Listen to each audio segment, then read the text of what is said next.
2 weeks of intense rain and wind have felled more than 1,000 trees and branches around San Francisco. Tree crews have been rushing around from one tree to the next, putting in long days, pulling down trees that endanger the public.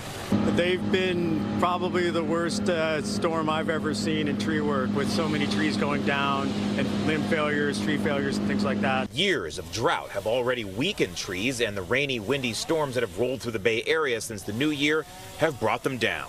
The roots aren't as strong when they've been through drought, and then when we have supersaturation of the soil. So this is when we've had so much water coming into the soil, there's literally nowhere else for it to go. Then the roots actually lose their hold on the soil. City arborists say voter passed Proposition E in 2016, allocating funds dedicated to tree maintenance, is paying off now. For the past 5 years, crews have identified, pruned, and in some dire cases, removed trees to prevent disaster.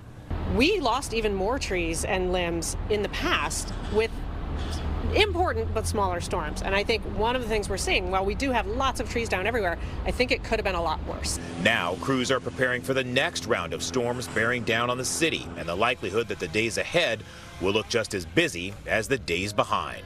We're just doing the best we can with what we have, and I'm just so proud of this team. I mean, they've been working pretty much around the clock since New Year's. The trees on the sidewalk and along the curb are a common sight throughout San Francisco right now. Now, those crews that we've told you about have been so busy triaging and rushing from one major incident to the next. All they have time to do in many cases is to clear the scene, make sure that it's safe, then move on to the next scene. They say, rest assured, they are aware of all of these piles of trees around the city, and they will get to them. They say it just might take a couple of weeks. In San Francisco, Christian Cafton, KTVU, Fox 2 News.